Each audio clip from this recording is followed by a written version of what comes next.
You just join me if you feel comfortable doing so and closing your eyes and turning to that place inward. As we begin this morning, we simply recognize that there is something within us that knows that there is this power back of all things that is greater than anything we can possibly imagine.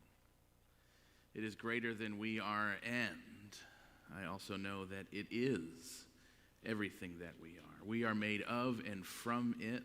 We live and breathe and move as the arms, the cells, the being of this one thing that we know as God and we know as good. And so I recognize that everyone here today is blessed for being part of this gathering, being part of this community, coming together to know that we are all one, to know that there is this one singular presence and power back of all things. And I recognize it moving through us this morning, through this entire community, through all of the teams, through all of the speakers, through the music, through everyone in every seat, through every ear listening, that everyone gets and hears and is moved by everything that is needed, that we all walk out of here today being uplifted and inspired and changed to live this best life. And I know that is simply just because we showed up here this morning. We walked through the doors and said yes to being part of this community, being part of something greater than we are. And so I am grateful for the opportunity to be here, grateful to know that this message of the Centers for Spiritual Living, the message of Science of Mind, is known far and wide and is transformative to the entire world and beyond. So I'm grateful for this and so much more, simply knowing that this word is spoken to law, which is that which says yes to everything that is put into it and immediately creates and unfolds in front of us. So with this, knowing, I simply release this word and let it go, knowing we are all blessed for being here and so much more. And so it is. Thank you.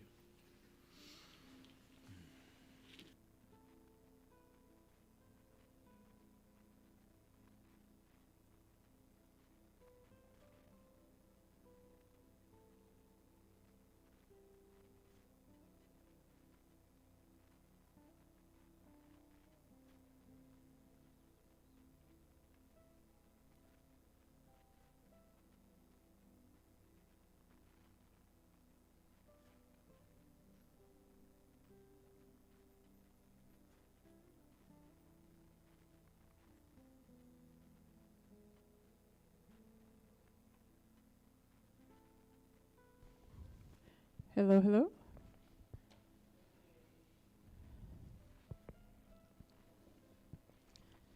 Good morning, good morning, good morning.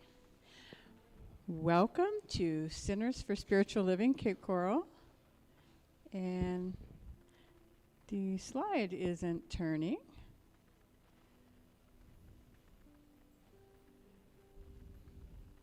Is it happen? There we go. So welcome to our Sunday celebration. Here, we are celebrating on this very day, right here, right now, your spiritual magnificence. We want you to know wherever you are on your spiritual path, you are so very welcome here.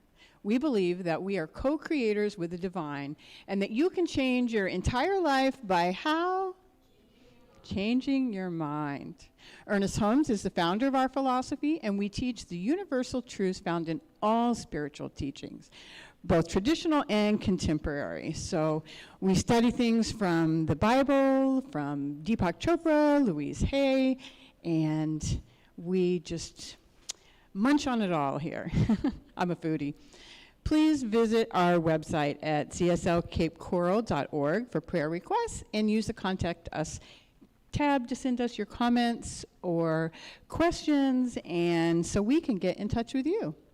And this is the meditation portion of our service, and today we have the lovely and amazing Malika Davey guiding us in a meditation. Enjoy.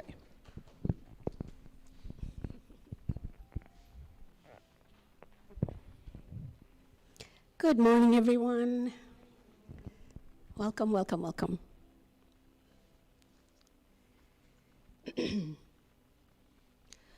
My name is Malika Devi. I am one of the licensed practitioner at this center, and it is my pleasure to bring you this gratitude meditation. So if you feel comfortable, please, I invite you to close your eyes and get comfortable. If you're online, get comfortable wherever you are. You could be laying down on the floor. It's just getting relaxed and being comfortable. So as you settle in, take a deep cleansing breath.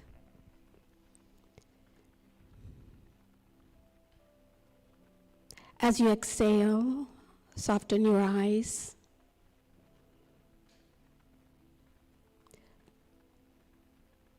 If you don't feel comfortable closing your eyes, you can just gaze downward.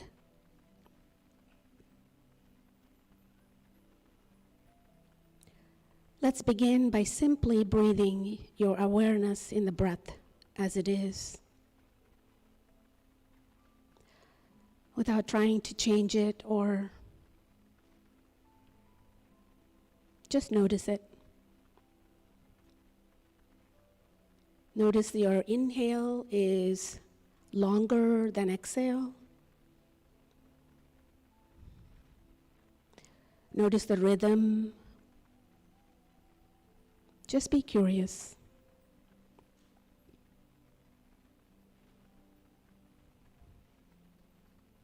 I begin with the gratitude for your senses.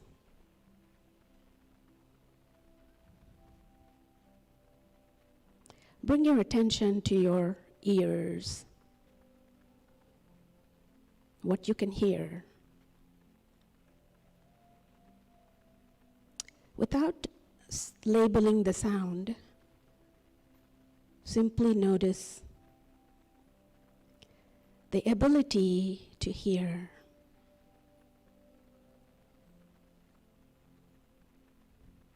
Give thanks to your ears for working so well.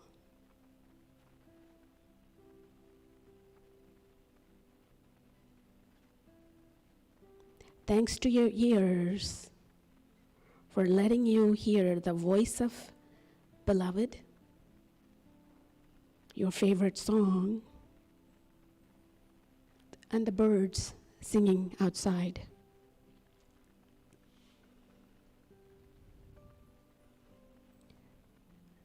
Notice your sense of smell. Offer your appreciation to your nose, letting you smell fresh baked cookies, baby's newly washed hair,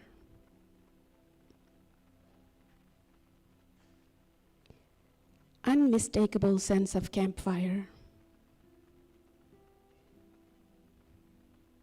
Without your nose, you could not taste your favorite meal.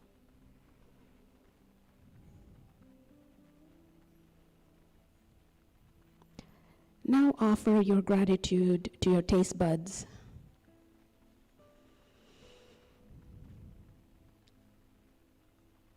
Your tongue and mouth, letting you taste your favorite coffee drink.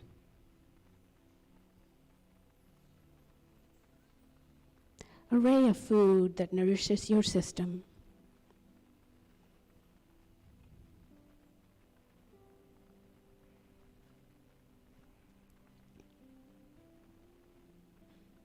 To your lips for kissing your partner or children or pets. Offer your heartfelt thanks for the sense of taste. Now notice your feeling of your skin.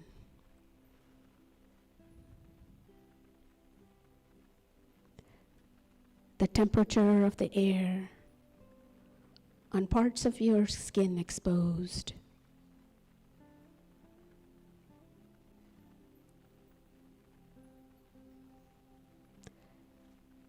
the texture of your clothing, keeping you warm.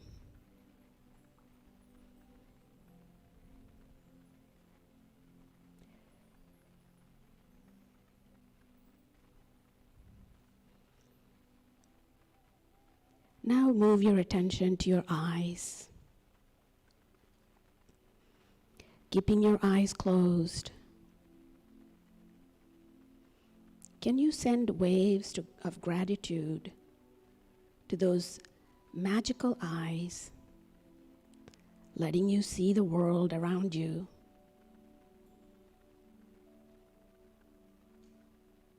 Making it possible to make eye contact with your best friend.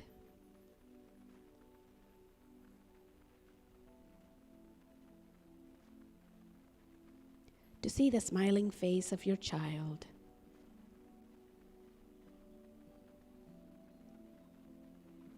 The community you have chosen to surround yourself with.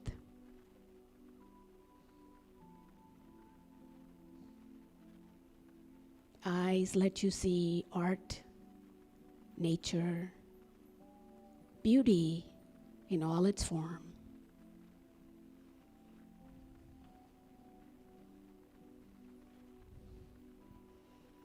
Thank them for all they do.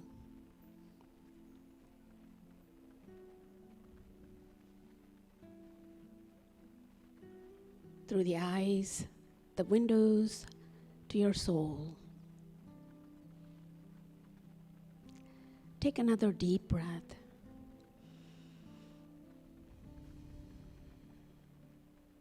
How you feel in your heart?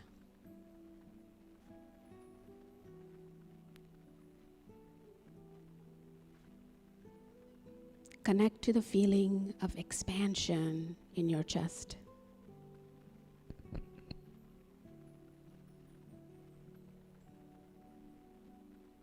As they let yourself truly savor the full spectrum of your senses.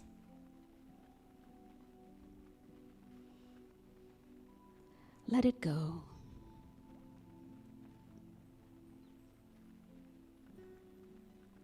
Now you are grateful for the people in your life.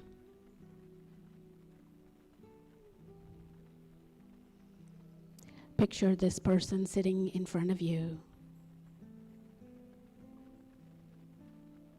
See them smile at you through your heart space.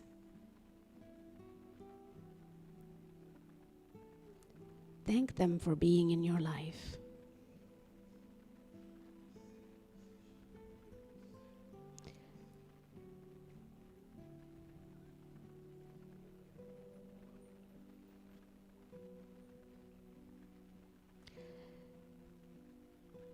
Recall someone who had made your life easier.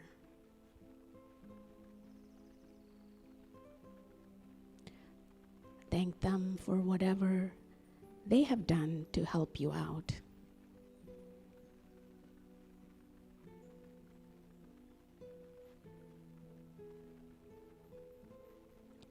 Recall a teacher in your life.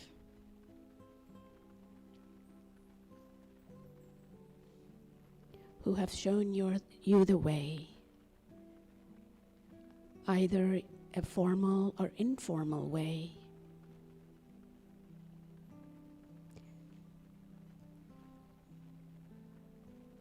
Thank them with your heart for teaching you on this journey.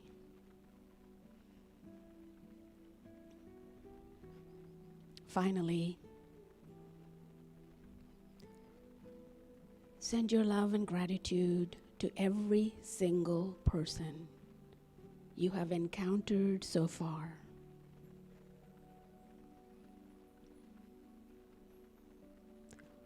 Or will encounter in this day.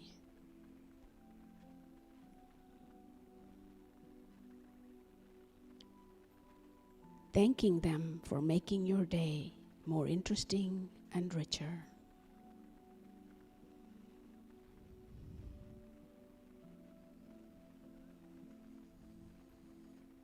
Take another deep breath.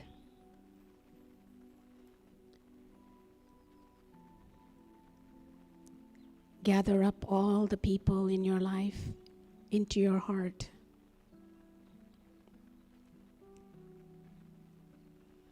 Hold them there for a moment.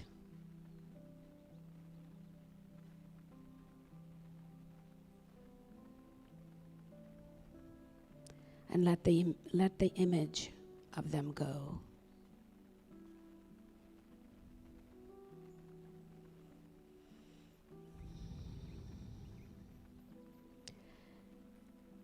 Now your material possessions.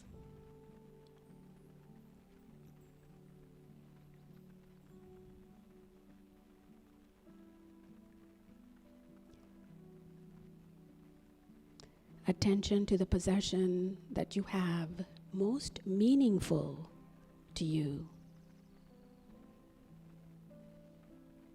like a jewelry that has passed down to you from family.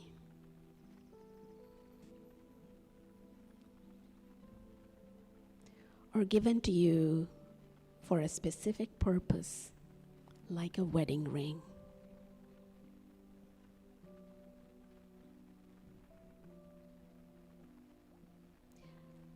Thank your possession that holds special meanings to you, offering appreciation for the memories they hold.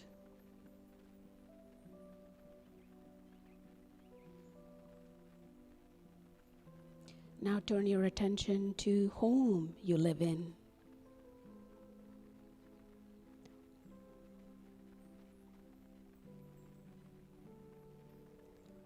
All the amenities to help keep a kitchen, running water in your bathroom. Give thanks.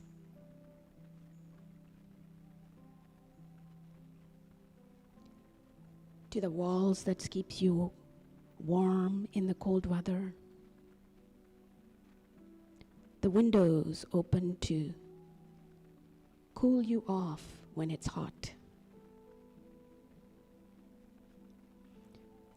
To the roof that protects you, say thanks.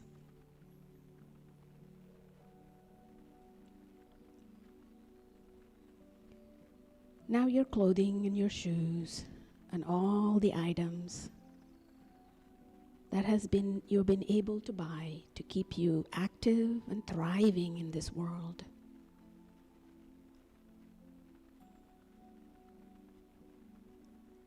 The books, the tools, the electronics that allows you to connect with others.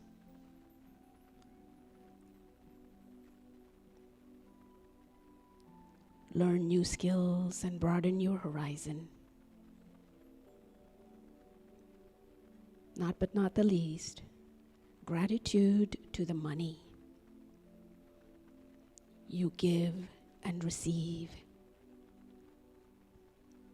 Your paychecks, your savings, your bills, and your abundance.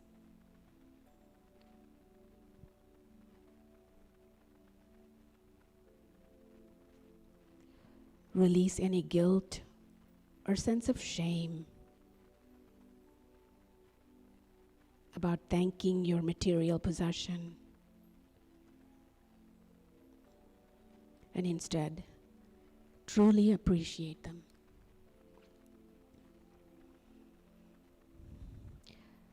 Take another deep breath.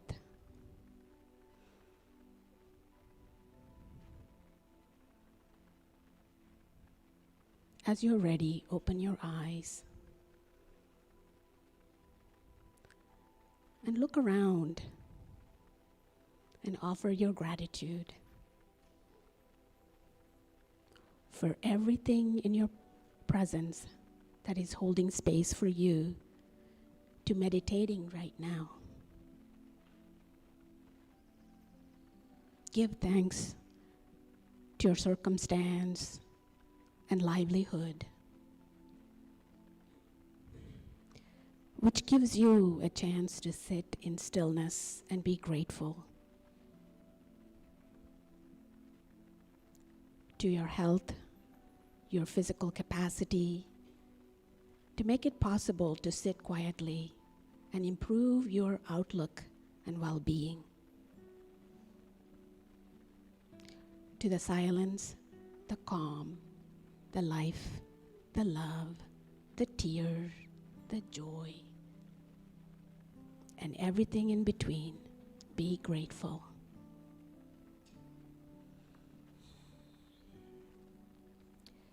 With that, take a final deep breath and smile.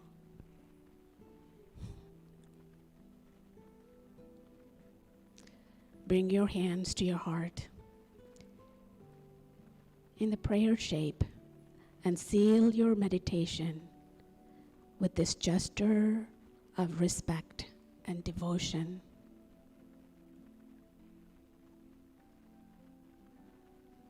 Now how you feel, and set the intention to begin this gratitude towards into your day. Namaste.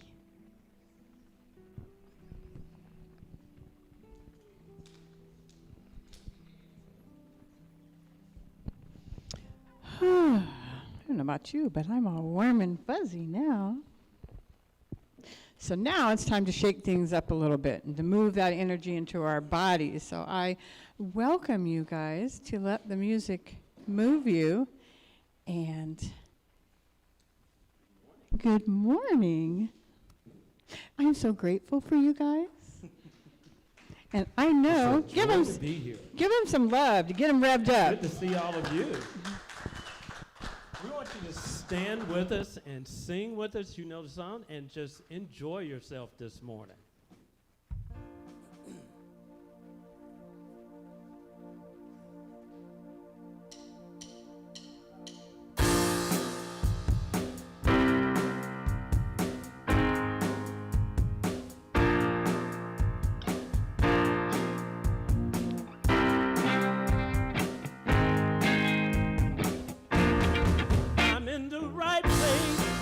At the right time, I am just where I'm supposed to be. I'm in the right place at the right time.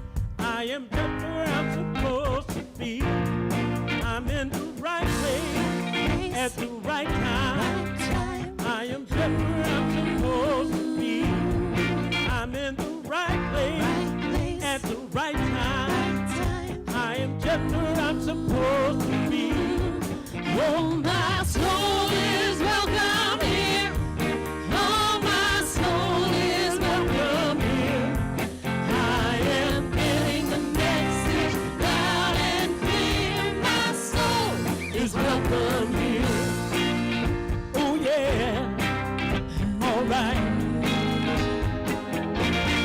I'm in the right place at the right time. I am just where I'm supposed to be. I'm in the right place at the right time. I am just where I'm supposed to be. Oh, my soul is welcome here. Oh, my soul is welcome here. I am getting the message loud and clear. My soul is welcome here. Oh, my soul is welcome here. Oh, my soul is welcome here. I am getting the message loud and clear. My soul is welcome here. My soul is welcome here. Oh, yeah. My soul is welcome here. My soul is welcome here. My soul is welcome here. Oh, my soul is welcome here. My soul is welcome here. My soul is welcome here. My soul is welcome here.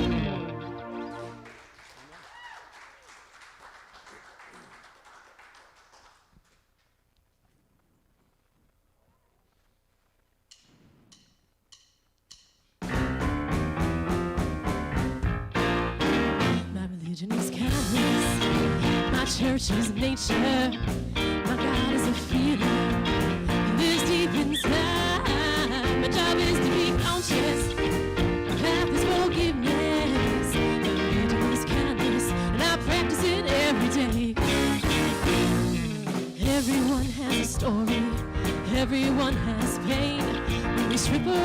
our masks we find, we're really all the same. These little things we do and say that can mean so much. It's a small connection, simple loving touch. My religion is kindness, my church is nature, my God is a feeling, it lives deep inside. My job is to be conscious, my path is forgiveness. My religion is kindness, and I practice it every day. Today I'm gonna ask myself, what more can I do to be a radiant child of God and let my love shine through?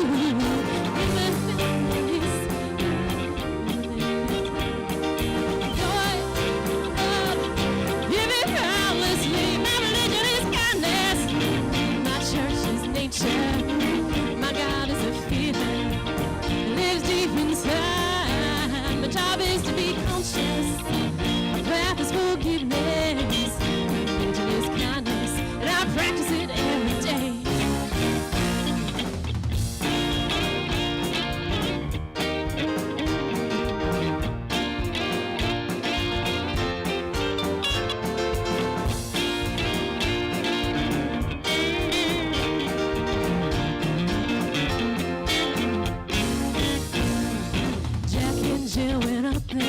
To fetch a pail of water, and then Jack fell down and broke his crown, and Jill came running after. She said, Jack, tell me, what can I do to help me ease your mind?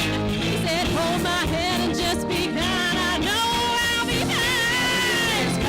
My church is nature, my God is a feeling, lives deep inside. My job is to be conscious, my path is forgiveness. Religion is kindness, and I practice it every day.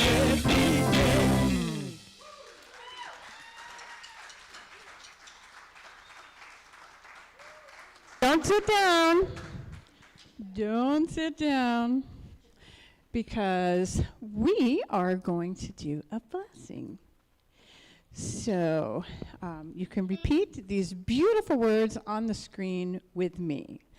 Welcome to the Center for Spiritual Living.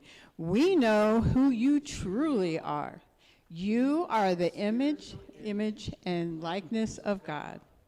We appreciate you, we love you, and we are thankful you are here. Welcome to the center. Woohoo!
and I. to take it one step at a time. One step at a Stand time. together with your hand in mine, and we will see the world we're dreaming about. We need it now, the time is now, there is no doubt. We are the ones that we've been waiting for. We are the ones who will make the difference. We are the ones who will change the world. We are the ones. We are the ones. I am the one That I've been waiting for. I know that I am the one who will make I a make a difference. difference, I am yeah. the one who will change the world. Change the world. I am the one. I am. I know that. I am the one. I am. We are the ones. I think that we are the ones that will make the We change. are the ones. We are the ones to make that change. You are. We are. Oh, yes, You we are the are. one. You You are. are the one. I am the one. I am the one to make that change. Yeah. I am the one. I am the one to make that change. We are the ones. We are. We are.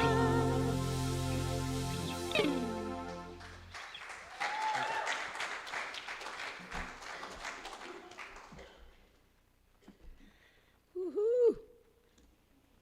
Hey, welcome. I'm so proud of this love band. Oh my God.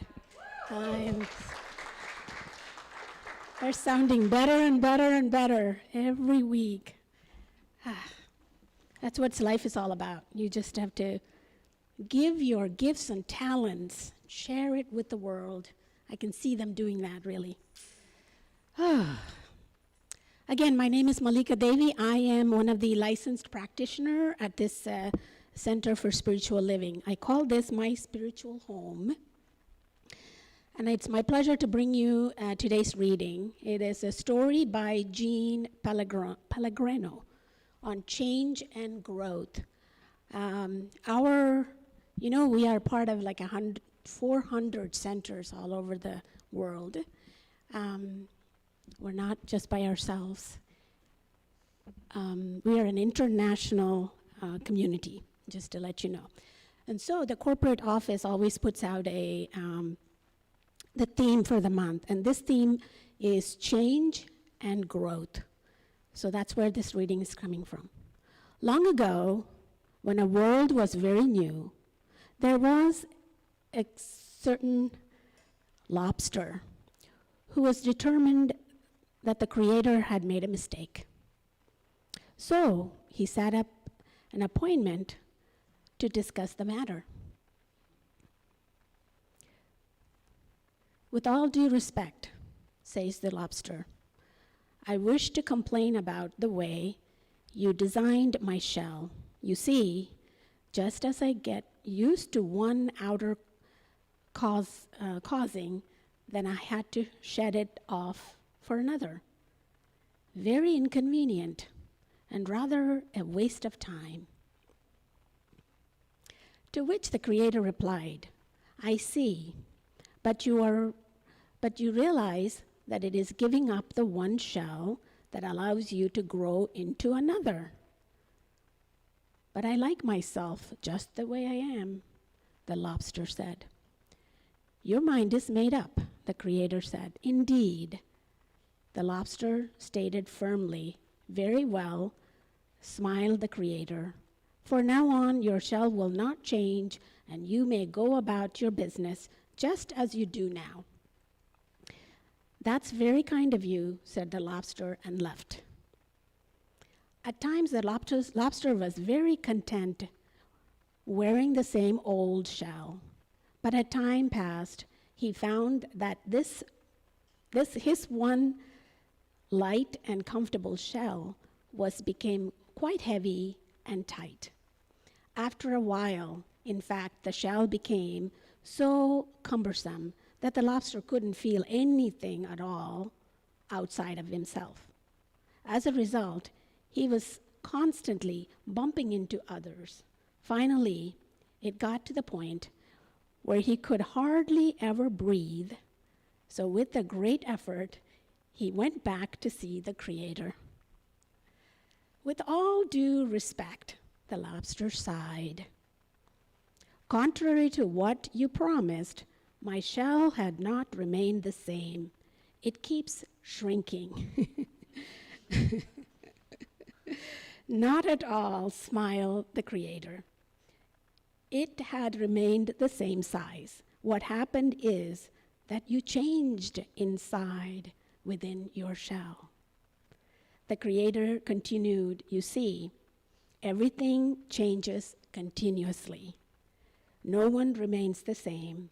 That is the way I have made things. When you let go of your shell and choose to grow, said the Creator, you build new strength within yourself, and in the strength, you will find new capacity to love yourself, to love those around you, to love life itself. This is my plan for each one. I love that reading. I must have read it about 10 times this week. It's beautiful. So I would like to take this beautiful reading into a prayer. So if you feel comfortable, I invite you to close your outer eyes and center yourself and center myself. This moment, the present, is all we have. And be grateful for today, grateful for this moment. So I take this moment to recognize the one presence, the Creator and the creation of all things is right here, right now. Know that presence is the Creator of all beings, all the time, every moment. So in this consciousness, I'm recognizing I am part of this creative essence. We call it God. Each and every being in this entire universe, it is all part of this one presence, one creative, loving, behind all things, is experiencing life through each and every one of us. I'm grateful to know this truth for myself from all. And I know this day is a grand and glorious day. I bless each and every one of us to be here, be in this moment, and be the life that we are here to love and enjoy and love. So change and growth is present this moment. So I release my words and let it be. And please join me by saying, and so it is. Now it is my great pleasure to re-invite Reverend Dan. He has been here before. Reverend Dan is a New Thought leader. He is a co-founder and co-director of Soul Evolution Collaboration, an outreach ministry of the Orlando Center for Spiritual Living. So if you're in Orlando, please take your time and visit Orlando Center for Spiritual Living. So this is my pleasure to invite Dan Gray to the stage, and please put your hands together.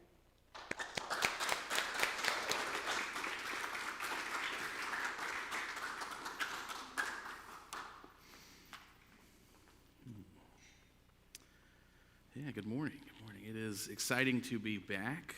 I always love being here. Such a welcoming community. And it's good to be in front of people again. Nice to be in a community with the doors open and people in the room.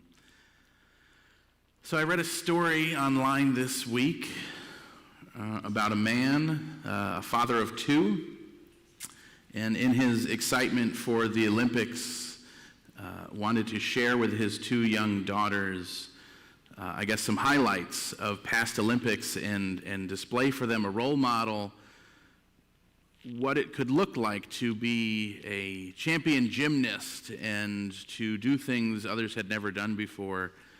And so he wanted to relive the excitement of some past gymnastics gold medalists and brings up on YouTube the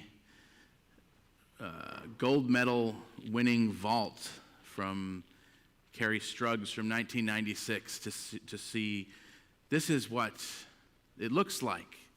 This is what hard work looks like. This is what it looks like to persevere. And so in his excitement brings up this video on YouTube and brings his daughters in and gets them all excited about this and shows them this clip of this young gymnast running, jumping, vaulting, landing, breaking a leg, hobbling off, and then being encouraged, being told, we're going to do this again. Yeah, this is what hard work looks like. You worked really hard to get here. This is for the gold. You have to. And so run and jump and vault again. Yeah, we won the gold. Turns out we may not have even needed to take that last vault to win the gold, but I don't know that we knew that at the moment. And so the second vault lands and the one-footed landing, right? And so in his excitement, he's looking at the screen, watching this, and reliving in his mind what it was like to be there in 1996, to watch this on television, to watch this gold medal run, and how exciting it was for everyone then. And during this clip, looks over at the horrified look on his daughters' faces about watching someone do this sport to the detriment of their own health, break their leg, plead to not have to do it again, and then to go back and have to do it again. And in stark contrast to that, this Olympics, we have what could be by far one of the greatest gymnasts, female gymnasts of all time, falter on one of their very first runs and say, I'm not in the place to do this and I'm going to back out. Simone Biles then not competing in the Olympics for what would have been an easy gold medal. And so the story's not really even about the gymnast. It's not really even about the Olympics. It's certainly not about the gold medal. It's not even about the father and his daughters. What is it about is my reaction to this, our reaction to this. It's about me and it's about you. And how there was a point in time where I believed what was believed back in 1996, that yes, wow, this is maybe seems weird, but we're not acknowledging the fact out loud that this is stupid to send somebody with a broken leg down this vault again just for the gold medal, because that's what hard work looks like. That's what determination looks like. This is an athlete, and so anything for the sport. There was a time when I believed that, and more importantly, there was a time when I stopped believing that, and I don't know when that was.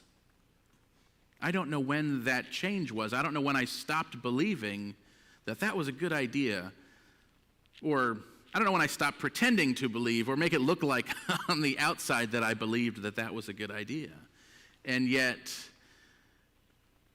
it kind of seems like it's this highly regarded American value that, especially for our sports, we'll do anything for our sports to the detriment of our own physical well-being. Carrie Struggs, a teenager at the time, had to retire at the age of 18 from gymnastics because of that vault. There are stories of other gymnasts, Russian gymnasts who similar type of injury, and because of that injury landed wrong, ended up landing and breaking their neck, becoming quadriplegic and dying at the age of 40. I mean, crazy things, crazy stories. And so the intention of this is not to question decisions being made in sports and Olympics and whatever, but the intention here is to realize, I'm certain I'm not the only one that had that belief at some point that, at least collectively, we thought it was a good idea to work super hard, harder than we should, to go past our boundaries, to push ourselves past the extent of what is healthy for us. And this plays out all over the place, certainly more than just the Olympics. This plays out in our everyday lives. And at some point, in the evolution of human consciousness, some point through time, we changed that idea. We no longer believed that that was a good idea, or maybe we never believed it was a good idea, and we got to a point where we stopped being willing to accept that as a collective idea, that we would even continue doing that we would continue pushing ourselves beyond what was acceptable for ourselves, for our well-being. And so the nugget of this story is, it's really important for us to take the time to pause, to kind of take inventory of our beliefs, take inventory of our lives, and see if our life is actually outpicturing the way we intend it to. Is it actually outpicturing based on our own beliefs, or is it outpicturing based on beliefs that we were given, beliefs that we were born into or trained into or taught? This month, the global theme for Centers for Spiritual Living is a pause for guidance. And I thought, with this controversy around Simone Biles and the Olympics and whether she should have competed or not competed or whatever, and with this growing conversation around Carrie Struggs and what was clearly a defining moment in our athletic history in the United States, looking back and going, yeah, something changed then. Something changed that day, where I don't know when the belief changed, but my belief at some point changed from it's a really good idea to continue doing that to it's really not a good idea to continue doing that. And the important piece is I don't know when that change was, because at that time I wasn't in this teaching yet. I didn't have a framework for life yet that said, hey, you should evaluate your beliefs. It's a good idea. You should know what you think and believe.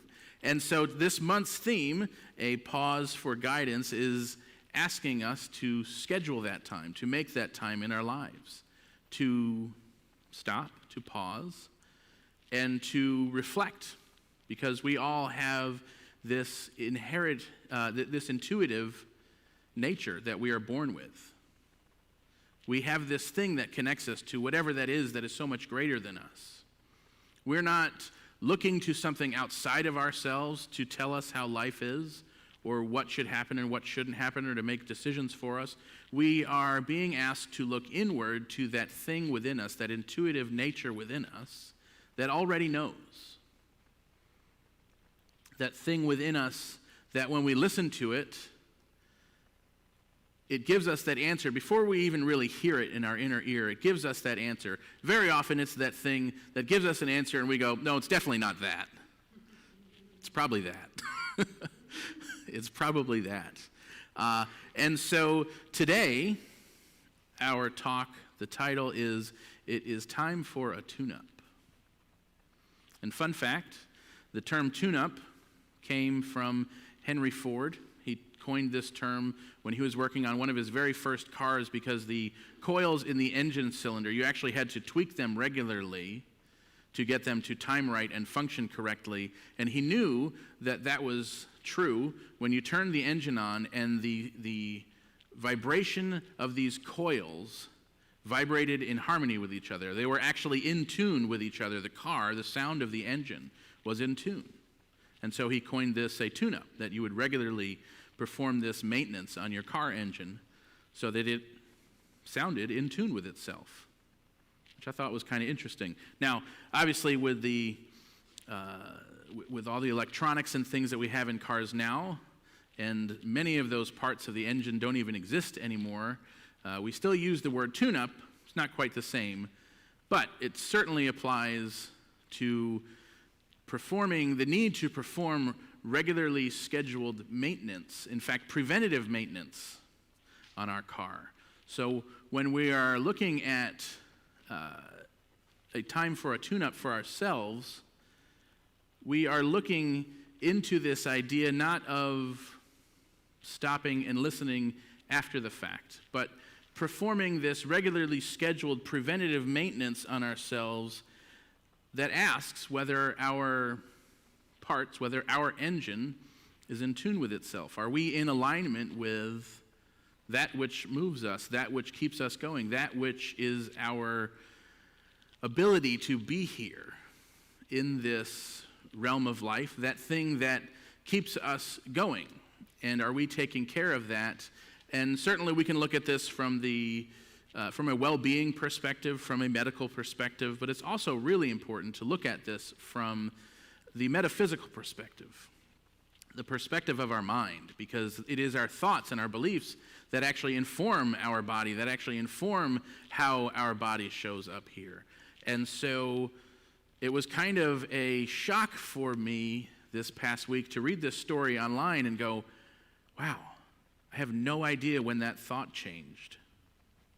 I have no idea when that belief, it wasn't even like a thought. It wasn't even this idea that, yeah, that's a thought. I had a thought. No, this was an entire belief around how I thought we were supposed to show up as people, that we should work really, really hard at things beyond what is healthy for us, because that's what we should do, because that's what's expected.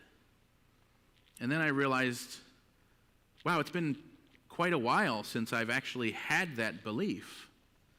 It's been quite a while since I've actually thought that it would be a good idea to work so hard at anything that it became detrimental to myself or relationships or how I actually show up as a person.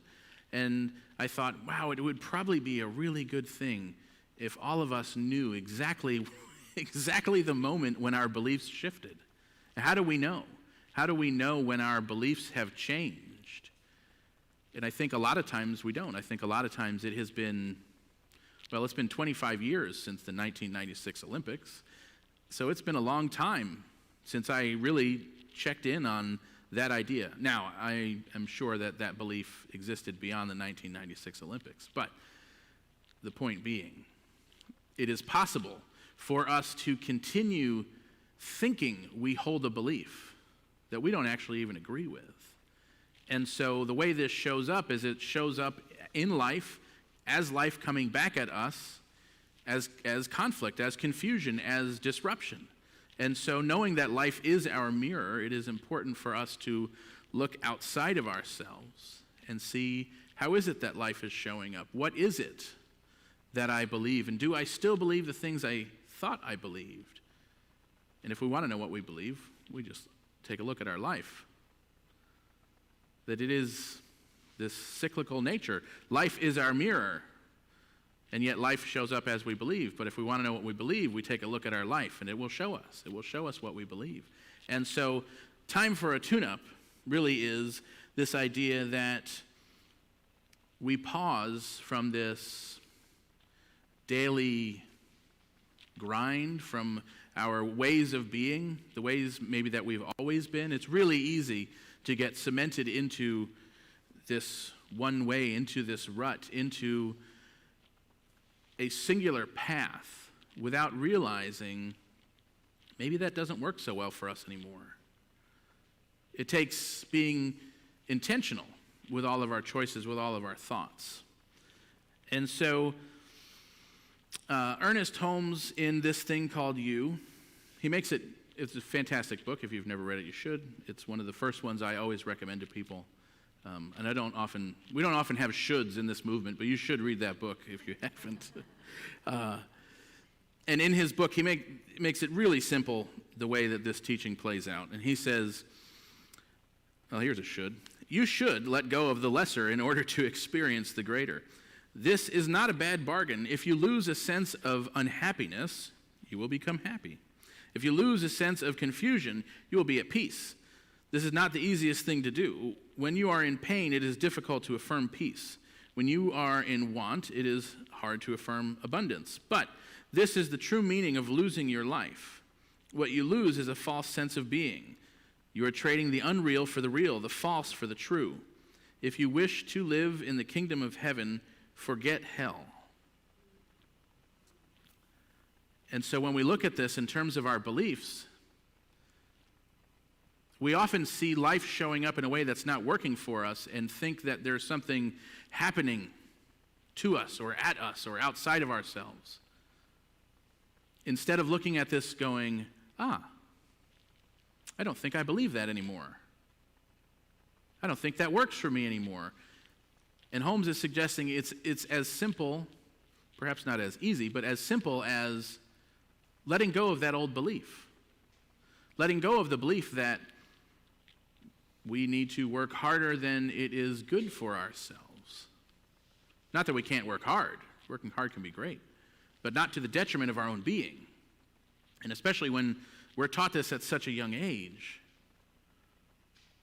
that even by our teenage years, it's so indoctrinated into us. Hopefully not anymore. Hopefully that's changing. But the idea that we can so simply just let go of that belief and have a completely new experience.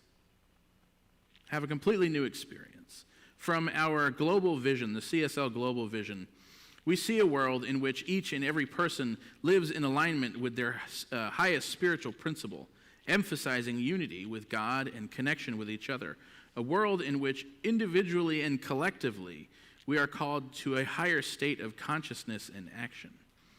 And so it's really important then for us to take this time to schedule these preventative tune-ups, to take the time to pause and look and reflect on, what beliefs do I have that have shifted? What are the things in my life that maybe I don't believe anymore? Are there places where things are showing up differently now than they used to? Or are they showing up exactly the same as they used to? Do I still think that? Do I still feel that way? Do I still believe in this idea, in this thing that I've been holding on to for so long? And so it's important to ask ourselves, where in my life have I become cemented into a certain way? Does that way still work? Is that still working for me? And so our homework this week is to ask ourselves this question, to take time this week to find a space where we have some quiet, to go within, ask ourselves of that intuitive nature, where in my life have I become cemented in my ways? Does that still work? And when you have an answer to that, because there is some place for each one of us in that question. There is something for us in that question. When we have that answer, let's find a book, call a practitioner, sign up for a class, commit to some sort of spiritual practice that will help us shift that belief. So when we find a belief that doesn't work anymore, we certainly won't do us any good to hang on to it. So to change that belief, this teaching is quite practical. And I had a really good friend of mine the other day, say something so obvious. Because in this teaching, we very often hear, yeah, I love this teaching, but we need more practical application. What's the practical application? And my friend says to me the other day, the application is application. You have to do it. Oh, right, good point. So, when you have an answer to this question this week, where in my life have I become cemented in my ways? When you have an answer to this question, we have to change our mind. We have to find a new belief. We have to find something to replace that old belief with. A book, call a practitioner, sign up for a class, for a workshop, whatever it is. Let's commit to a spiritual practice this week that actually answers what that idea is. And so in doing this, we actually embrace our humanness. We embrace this idea of remaining teachable. If we're teachable, if we're humble to learn, to be taught, then we don't show up thinking we know in every situation. We can show up being curious and asking questions and learning. And I think a lot of the time what goes around with this idea of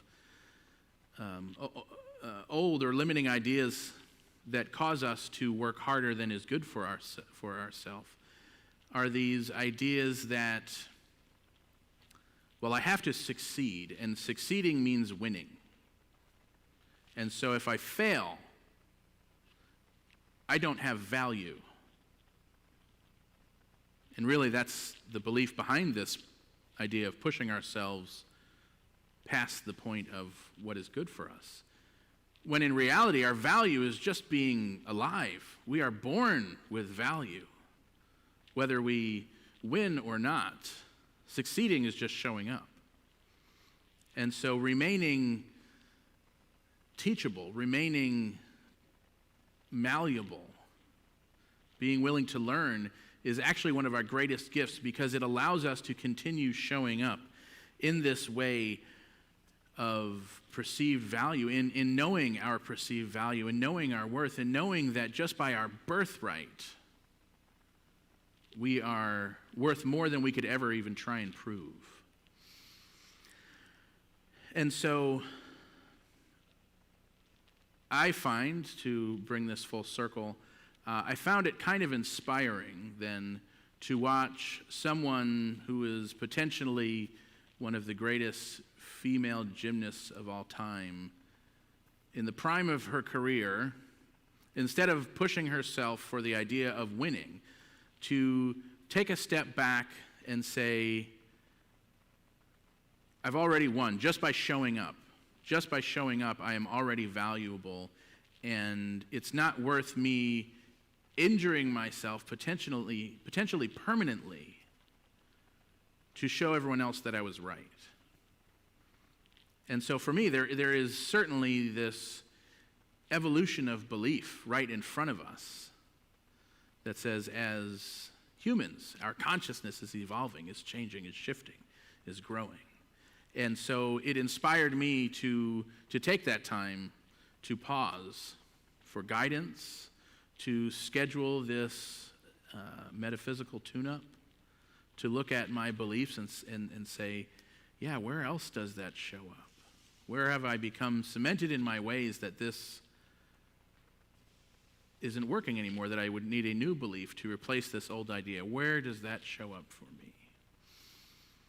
And so there's really three steps to this week then: to pause, to take inventory, to remain humble, and then to commit to a spiritual practice, to learn and to grow.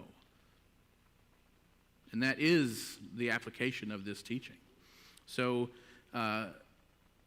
start being, the call is to start being that which we already are, to start showing up knowing that we are valuable just by being here, and to start being that which is already in us. And so if you are willing to close your eyes, let's just bring this inside for a moment internally to wherever, well, first, let's breathe and shake that off. There's a little bit of heaviness to this idea of changing beliefs, of hanging on to what has always been, recognizing it and letting it go. So I simply just breathe, knowing that we are taking part in this eternal and infinite evolution of consciousness, of human consciousness, recognizing that the perfection of the all that there is becoming more and more available to us through our inner reflection, through our collective coming together, that we are changing how life shows up. Not that what came before was ever wrong, but simply to recognize that there is a call to continue moving forward, to continue evolving, to continue waking up into this recognition of the all that there is within us. And so I know that there is a place internally in each one of us that was born knowing this value, this wholeness, that continues to recognize this in greater and greater ways, recognizing that there is the possibility of changing beliefs, of changing how we view the world, knowing that it is an intention that we set to continue progressing forward. I recognize the evolution of human life, of human consciousness showing up in front of us, that the world is showing us what we believe. And I recognize that there is a blessing in this, that this practice, this teaching, this understanding of life is our greatest gift to the world, not only to ourselves, but to the world, that it is that which continues to allow us to more greatly participate in life itself. And so by taking the time to pause and go within, to schedule preventative maintenance on our own belief system, on our own mind, our own thinking, we allow ourselves to show up in this world in an even greater way. And there is certainly a call of the universe happening through life right now that is asking us to do this very thing. And so we recognize that the application is application. Taking the time to apply the teachings of the science of mind. And I recognize that this moves not only us as individuals forward, but this is actually what moves us as a collective forward. It moves us into this we thinking, into this stage of consciousness that is greater than even me making my life work, but moves us into us making our collective life work. Literally a world that is working for all. Whatever we decide that looks like, we are stepping into the next greatest experience, knowing that our good is constantly moving toward us and looking for us. We are open to receiving it. And for this, I am grateful. Grateful to know that there is more good in this world than we could ever possibly imagine that is available to us, that we are being open and allowing of. And so in this gratitude, I simply let this idea go out into law, out into the universe, knowing that it makes big moves in our favor, on our behalf, in every moment, that we are all blessed because of this. So I simply release it and let it go. And so it is. Thank you.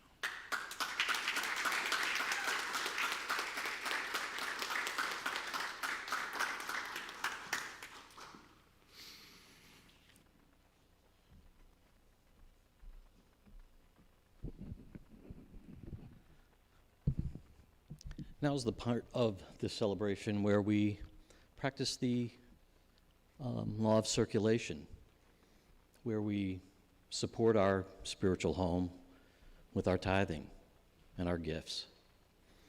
And you could text your tithe to 239-320-3820. Send your contribution through PayPal at paypal@cslcapecoral.org, or hit the donate button on our website, cslcapecoral.org. Or you could set up an EFT transfer out of your own accounts to send that check on a weekly, monthly basis, whichever is good for you, and never have to think about it again until you want to increase that donation. Or you can simply mail us a check at the Center for Spiritual Living, Cape Coral, 406 Southeast 24th Avenue, Cape Coral, Florida, 33990. Now I invite you, if you're here, to take your tithe into your hands and place your hands over your heart and repeat this tithing affirmation. Today, I know the activity of divine abundance is at work in my life and the life of the center. I give and receive generously as I live in the flow of bountiful good. And I'd like to speak a blessing over these tithes, blessing each gift and the giver, knowing that your gift continues to keep the lights on here and our doors open so that we can gather every Sunday in community and celebrate this wonderful teaching. And as I know this to be the truth, that each and every one of us is donating and giving of ourselves and of our abundance, that we are not outgiving God, because for each gift that we give, it's returned.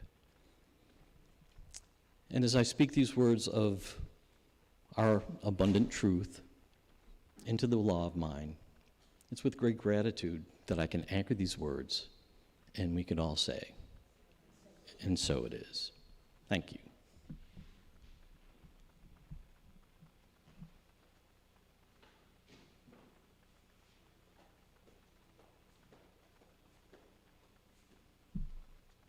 Hi, everybody. How you doing? Happy August. Anyway, coffee is back, and we're serving it, and please help yourself to coffee and pastries following the celebration, and donations are greatly appreciated. Okay, Prosperity Consciousness Book Study, Book 4, Can We Talk to God? By Ernest Holmes. The meeting is Tuesdays on Zoom from 3:30 to 5 o'clock beginning in August, which is now. Facilitated by Malika Davey and Linda Lloyd. $30 per month. Visit the calendar on CSL Cape Coral and check your email to register. A new meditation group. Join Karen Gidley on Zoom Wednesday evenings beginning July 14th from 6:30 to 7:30 for spiritual readings and meditation and discussion. Midweek tune-up on Wednesdays at noon is outside, weather permitting, and we are socially distanced with masks optional. And drop off your non-perishable food donations on Tuesdays or Thursdays from 10 to 2 or on Sunday mornings, and we appreciate your continued support. And don't leave today without getting your 1-minute miracle. Practitioners will be available, and they'll come in the front immediately following service. And now it's time to stand in the light.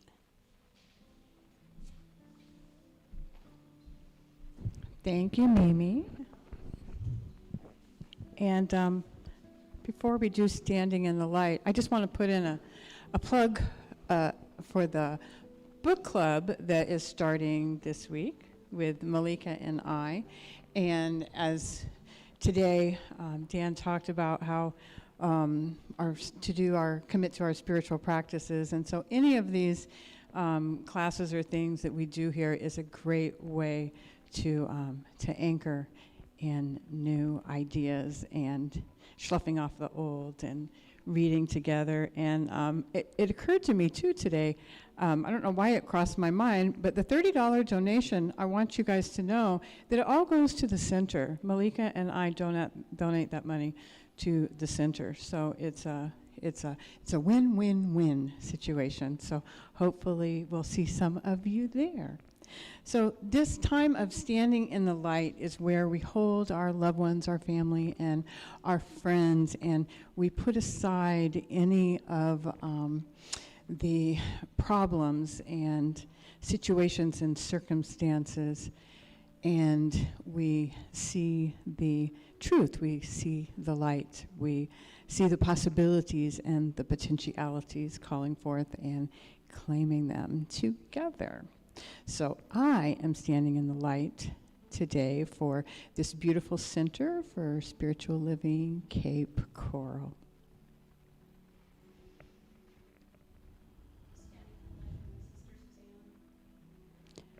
Suzanne.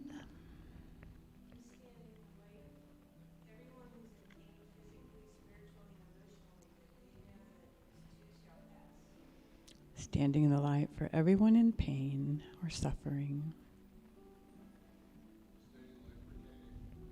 Standing in the light for Kay.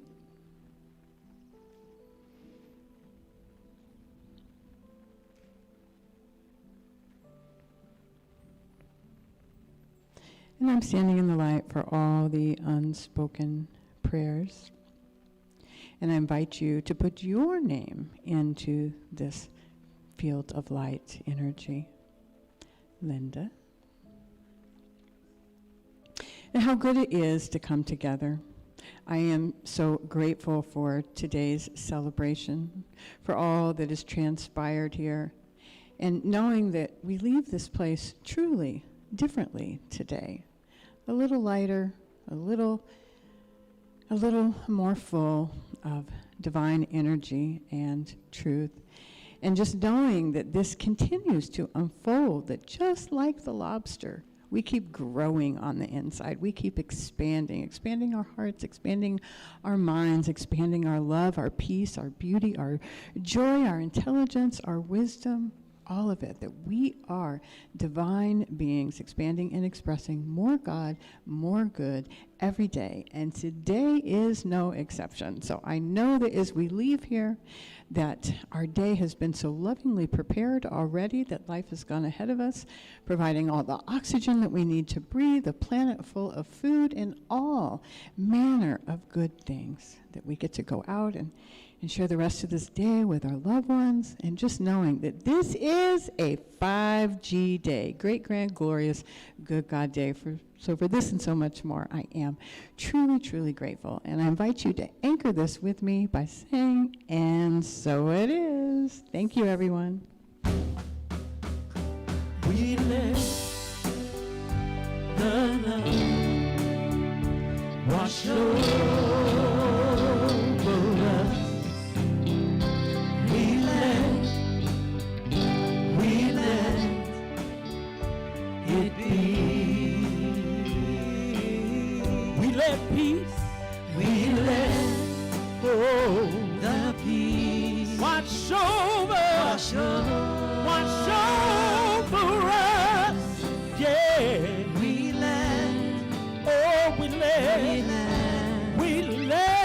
let it be. We let joy. Let it fill your heart. Let it fill your soul. Watch over and over you. Oh,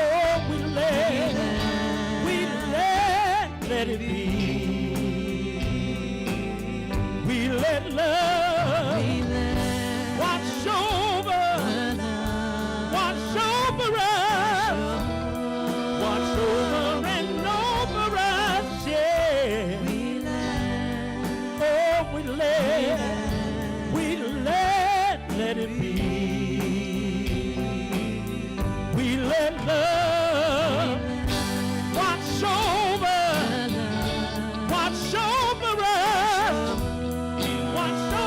and over us. Oh, we let it be.